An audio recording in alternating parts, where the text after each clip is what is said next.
Hey everybody, welcome back to the channel. Today we are out here at our friend's RV. This is a 2021 Alpine, and she's been having a problem with her on-demand water system.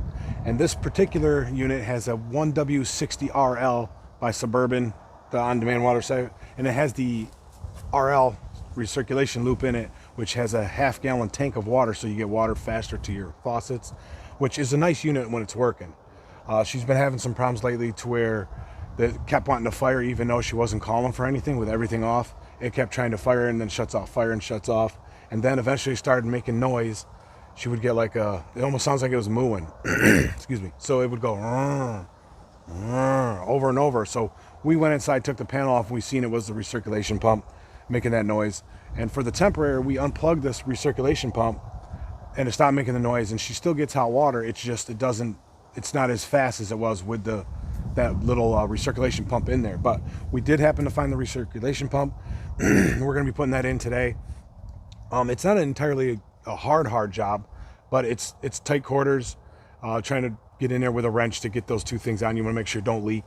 So we'll show you what we're up against inside there. We'll get you shots of that. But these units, a lot of people have the units, the 1W60, which doesn't have the recirculation loop. A lot of them replace it with those, because these units, like I said, are only available from the manufacturer when they build your unit. So you can't get parts or any of these that easily. So they just go with the other units, because these are plagued with that problems with that pump. And I think since they came out with this, they've already rectified some of that or something, I've heard. I don't know. Don't hold me to that though. But that's the problem with these. And they also have that, like I said, that half-gallon tank. So a lot of people don't think about it. And it goes to winterizing, they don't think about that tank that's got to be drained, because on the back you can't get to it anything here. You got to go inside behind the panels. There's a drain on the back to drain the water out of that tank. So a lot of people forget that, split the tank. They're ending up replacing this unit anyway. So that's why a lot of them go with the 1W60. They don't re-put this, you know, it's hard to find. They can't put it back in anyway. But all that being said, let's go inside here. We'll give you a close-up shot of how the panel comes off. We already have it off. There's a lot of screws in it, but we got most of them off. We'll show you a couple of them we got to take off, and then we'll get to the side. You'll get the side view of everything in there. Get you to right there at the, as soon as you take it off, right there is that recirculation pump in line with all the pipes, because it looks like a mess in there. And then you just got to, there's a plug you got to unplug. There's some zip ties that hold the wires. You're going to have to snip those. And then you can see your control board if you ever had to get to that. It's a little tighter because it's further in here, but hopefully that's not what we're dealing with today. Just that pump. So let's get inside here and get going. Okay, one of the first things you want to do before you start this job is shut off your on-demand system. So right here is this. You'll see the symbol. Just press that. It'll say off. You're good there. The next thing we got to do is go outside and shut off the water. Okay, we want to shut the water off too, because we're going to be busting into the loop of the system. So we got the water off there. We're going to drain the pressure off. You could do it right there at the hose, or you can go in your wet bay. And if you have one of these outside showers, you can just release the pressure. Release the pressure out of the hose from the hot and cold side, so that way there's no pressure in the system. And we also have a towel ready, so when we pull it off, we catch any water that drips out of the hose. So that is draining on us, so we're good there. Now we're going to go inside. We have to, inside your unit, a little dark in here for you guys. Inside your unit, you're going to have this panel, access panel. There's like 3 screws. There's one at the bottom, one here, and one up here. We're going to take those out. That'll give us access to the side of the water heater. And you'll see that in there once we get in there. But let me get this opened up, and then we can show you the heater. Okay, we got that panel opened up, and the screws are like the Anderson screws, which is the square head. Most of these RVs are put together with that, but a Phillips will work. Now we are into the back of, like right here is the wet bay. You can see the mess of hoses and everything here. And then that is your on-demand water heater with all the stuff hanging from that. I just noticed she has a leak right here. Good to know. We'll try to tighten that up. But this is the panel we have to get off. There's screws. Let's see, 1, 2, 3, 4, 5, 6, 7, 8, 9, 10, 11, 12, 13, 14, 15, 16, 17 screws you have to take out of the side of that. And again, right here you can see those are those Phillips with the little, I don't know if you guys can see that, the Phillips with the square heads, or the Phillips screws with the washers. So you'll have to take all those out. We got a couple left to take out. We're just going to unscrew those.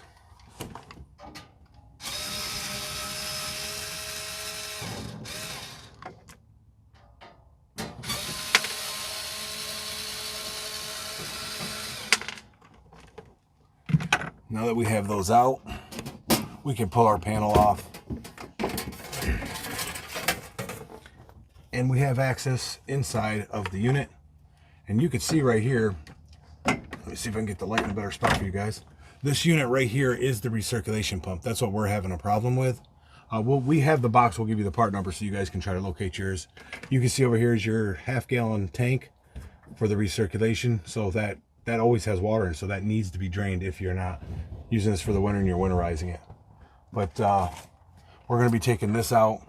That's a pretty easy unit to take out. Right now we have it unplugged because she was having the issue with it. So with this unplugged, it still works. It just takes forever to get hot water to your faucets. And then we're just going to have to undo this nut. And then this nut right here. Let's see if I can get you guys in the shot. This nut right here, we're just going to use an adjustable wrench. We'll loosen these up, get this pump out, put the new one in, plug it in. That's all we have to do. We'll tighten up this thing back here for her too, since that's dripping. That's not good to have dripping. And then that's what we're going to do. So let me get the camera set up so you guys can watch the process as we get going. All right, just a quick note. Here is the part you're going to need. There's the part number on there. If you guys are looking for this, 521299. It is the kit internal pump, the IW60RL. That's what this unit is. So we found this online. You can search around for the cheap prices. You're going to hit some of those RV pages. They want like $188 for this, $145 for this, but you can find it cheaper. Just got to do a little searching for it.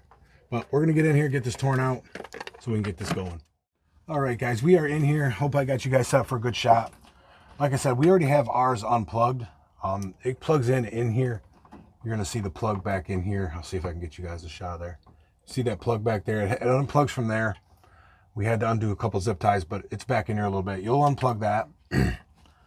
We're just going to set our towel right here in case anything drips out of that part of the loop, because that's the part we're having an issue with.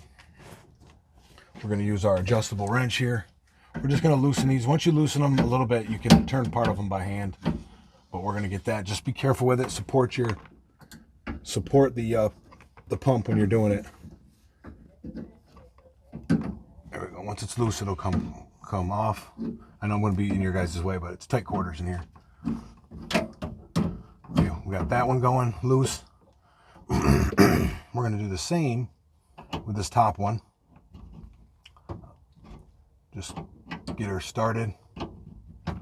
Once it's started, you will be able to do part of it by hand. Oh, thank you guys.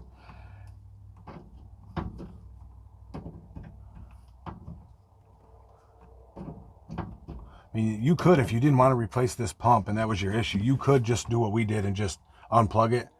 It just doesn't circulate, and it takes a little longer to get water to the faucet, but once it's there, it stays hot. I'm gonna finish pulling these off by hand. See, we got a little water drip. Keep our towel there. When you buy these pumps, they come with this piece of pipe here, which and the other side of this pipe, we'll show you on the new one, has a temperature sensor in it, which we're going to leave this pipe. We don't need to take this one off because our temperature sensor is working, we think, because it's giving us the right water temp. So we're just going to finish unscrewing this. We are almost there.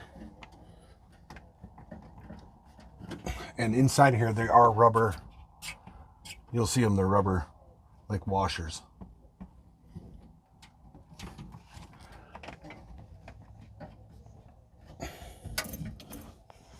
It is not easy just to get your fingers in there. We're all totally off on that one. Just got this one holding on by a couple. There we go. That's it. There will be a little water in there for you guys. You can see the part number on this. That's how we located what we needed. We found a web page that had a diagram for this system. We'll leave a link to that down below in the description.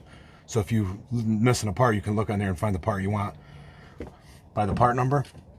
And you guys can see a little bit of the board right there. We'll try to get you close up. There's fuses on that board.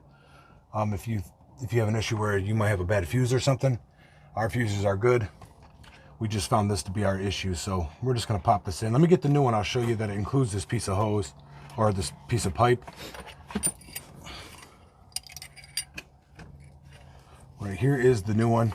The pipe's just, you can see how it sits in there like that. And it has the temperature sensor.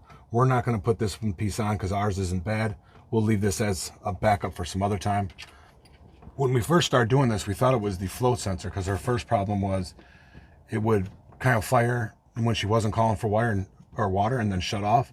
So we bought the float sensor. We have the part for that. We'll leave that down below too. But that didn't happen to be our problem. It was this, which a lot of people say they have problems with these. They're plagued with this problem. So we're going to get this put in here. Same way we just took this one out. We're going to get that set up in there and tighten the nuts. Make sure you'll see on here, there's the rubber washer. You want to make sure they're there so you don't get the leak. I mean, you can even put a little thread sealer on the threads if you want, but as long as they're tight, you're always going to test it anyway to make sure you have no leaks. But let me get this set in there. Before we get our other one in here, we wanted to show you what this one was doing. This one was pulsing. I don't know if you heard that when I first turned you on. It's going, rrr, rrr. Get the water out. Yeah, oh, there it goes. That sound there? It was doing that constantly. It would not shut off. Yeah, even with the water off, it would do that. I mean, you think it's supposed to be pumping, but it would never shut off. That sound was always there, and you could hear it throughout the whole rig. So we had just unplugged it. We're gonna put the new one in. It shouldn't make this noise. There it is. You would think it's recirculating, but it would just make that noise constantly. I don't think it's supposed to be that loud. So we'll get this one back unplugged, and which is weird because we have this unit off, but there's still power there. So remember that when you're touching stuff in there. So we'll get this unplugged. There we go. Got that one unplugged. All right, guys, we got that back in. We're getting ready to plug this in, but we're going to want to turn our water on first because we don't want to run this dry or anything. So when you turn on your water, you'll hear like it bleeding out some of the bubbles or the air in the system. So go ahead, turn on the water.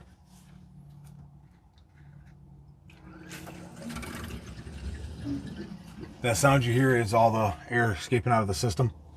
Now we have water in there. We're going to plug the pump in. You should hear the pump turn on. It just won't surge like it did.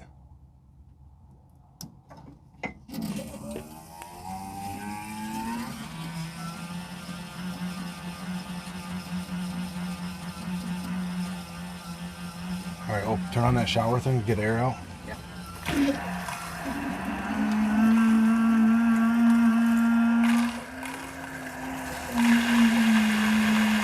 It's still working all this air out of the system. If you guys can see this hose over here, the air bubbles are going through the hose. So we're getting all that bled out.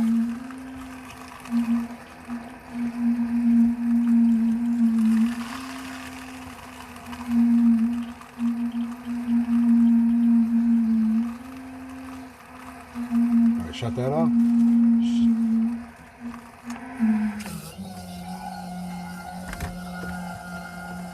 Turn on the hot.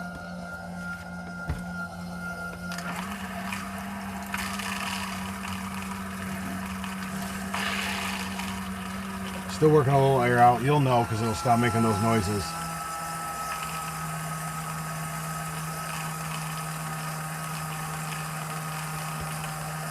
Okay.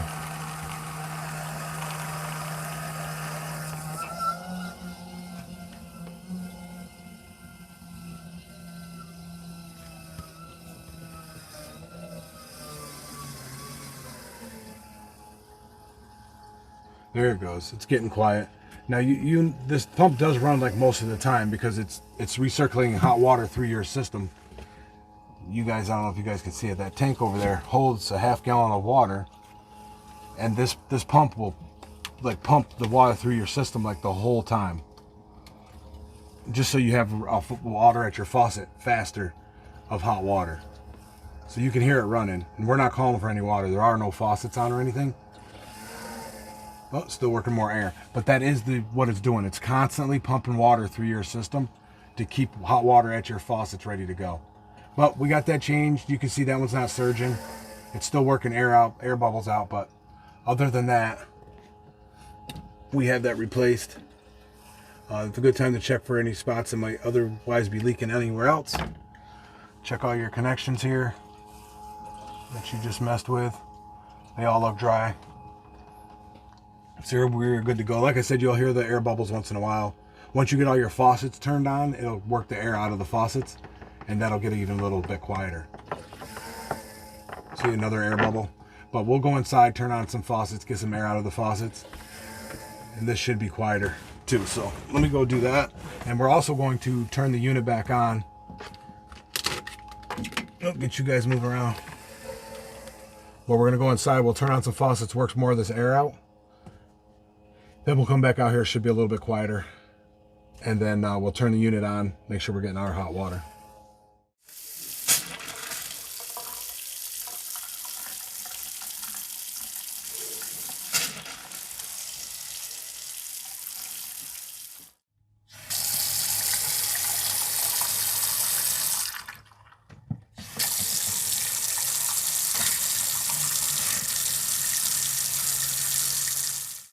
All right, now we're going back in here to turn on our unit. You can see with the temp set at 126 on this particular one. And we're going to turn on the recirculation. You can hear the unit just fired up. So now it's firing. It should give us hot water where we need it. Come over here, check it out. All right, guys, we have it all in there. And just a note, we did end up changing this pipe as well with the whole unit. Because that sensor was also having an issue. So we did end up changing that too. Right now it's on, the pressure's on, the water's on.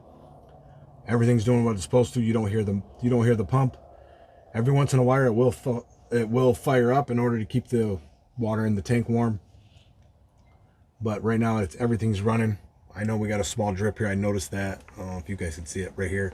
So we're gonna have to get some of that PTFE sealant. We'll reseal that. But for now, this is a job done. We did also, when we did this pipe here, got you guys knocking over, the plug for that's way in the back. So we took the back panel off to get access to the plugs back there. There's only 2 screws for that. That allows you to get into the back, get to the plugs a little easier to plug those, get to those, because they're not easy to get to from the side. But that's all done. We're gonna put our cover back on, and this job is complete. So you guys are looking to do this, hopefully this helps one of you guys or some of you guys. Ultimately, a lot of people end up changing out the whole water system, but for now, this works for us. If that goes again, she might just bypass that like we did the first time, or change out the unit. We'll see, but it is done. Let me button this back up. Well, there you have it, guys. The job is complete. Everything's working as it should. Every once in a while, the thing will fire up as it's trying to recirculate. You'll hear, if you're out here, you might hear the pump whirl up, the recirculation pump, and then a little while after you'll hear this ignite just for a few seconds while it heats up what's in there. That's just so when you turn on the faucet, you get water almost instantly, hot water that is. So that's what that recirculation thing is all about. It can be a pain in the butt, especially when it's not working, but like I said, if you have that issue and it's making all that noise, just unplug it. It'll take a little longer for hot water to get out your tap, but it still works for you. It will still fire and do as it should. We did have to change that pipe that came with the pump, because I believe the sensor on there was bad also, because her first issue was it kept trying to fire all the time, and I believe that was her sensor, and not long after that went the pump. So just replace them both together, and then that way it'll solve both of those issues. And you will have to access the back panel in order to get to the plugs, because the plugs, they're so tight in there, you need to get through the back to get to those. We did have that small leak. We're gonna go get some PTFE sealant. We'll seal that up, but it's not dripping that fast right now. We'll take care of that tomorrow. We got a little tray under it. We got everything buttoned back up, everything loaded back in here, so it's all working. We will leave links, like I said, I'll leave links to that webpage that shows you the breakdown of this system here, so you can look up what part you might need and then reference the part number down below it. I'll leave a link to that because it took a while to find that. I'll leave a link to that part. I found it from a third-party seller on Walmart. I think it was around $63 or something like that. 64 with tax or somewhere around there, so it wasn't too bad. If you search, I doubt you'll get it much cheaper than that, but you never know, you might find it, and that'll take care of your problem for now. Not to say it won't go out again in the future, but it will get you up and going. And if you do have one of these systems, don't forget, if you're winterizing it, you got to drain that system, that tank that's on there. On the back of your thing here, there's a little thing that'll tell you, you turn that to drain it. You just drain that tank out. That way you don't have to worry about it splitting on you. But you don't need much for this. As you've seen, we just needed the screwdriver. We needed our adjustable wrench, unless you have, I think it's like 7/8, or it's a big wrench, but we just used the adjustable. It worked for what we were trying to do. And that's all you really need to get this job done. Oh, you'll have to cut the little zip ties. That's how they put them in there when you do it. I mean, they're so small, I didn't even put them back on because they sit in there nice. There's nothing to worry about there. But job's all done. We hooked it all up. We tested everything. We bled the system, because you will hear all them bubbles when you turn on all your faucets. It's just getting air out of the system, and you'll be up and going again. So with that being said, I hope this video helped some of you guys out there, that if you're having the same problem, that it took care of that for you. If you haven't done so already, don't forget to hit that bell notification so you know next time we hit a video. And if you haven't done it, hit the subscribe button, give it a thumbs up. It really helps the channel. We appreciate the help. And until next time, guys, thanks for watching, and try something new.